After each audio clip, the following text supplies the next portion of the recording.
Welcome, and welcome to everybody.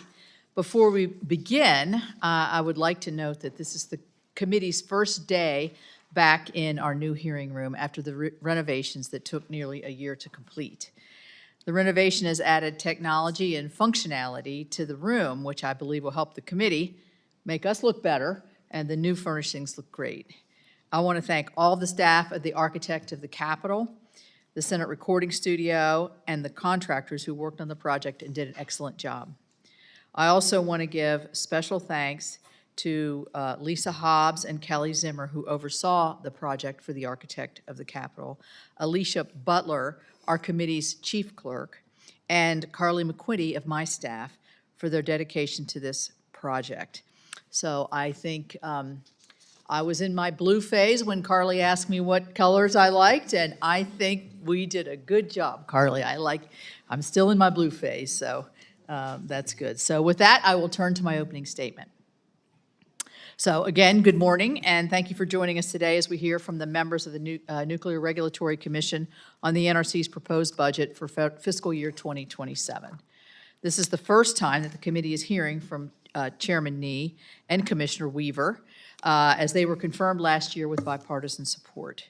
Since being designated chairman on January the 8th, Chairman Nee has been actively overseeing the implementation of the ADVANCE Act, Executive Order 14300, while also making sure licenses are efficiently reviewed and approved. Because of Chairman Wright's tenure as chairman, throughout 2025, the NRC was well-positioned to accelerate its work under Chairman Nee. Commissioner Wright, thank you for your steady hand last year. We really appreciate it.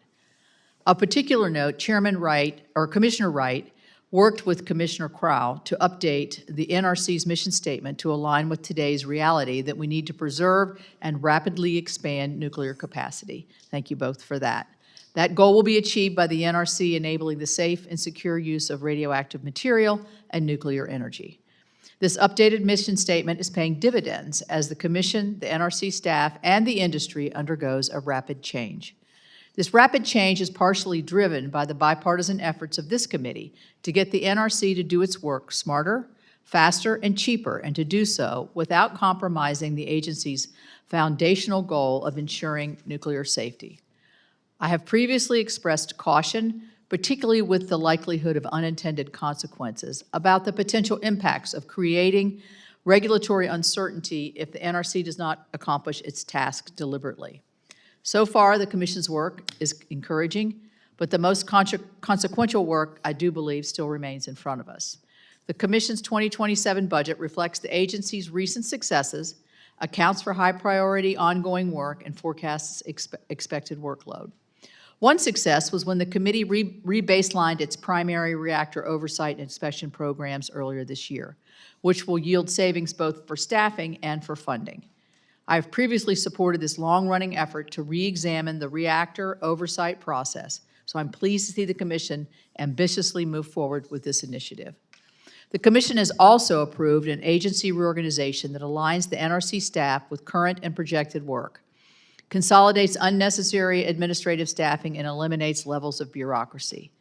The NRC is in the midst of a wholesale review and revision of its regulations. This broad effort requires more near-term resources for rulemaking, but it should result in long-term budget savings. Most importantly, the NRC is projecting an increase of licensing work, the purpose for which the agency exists.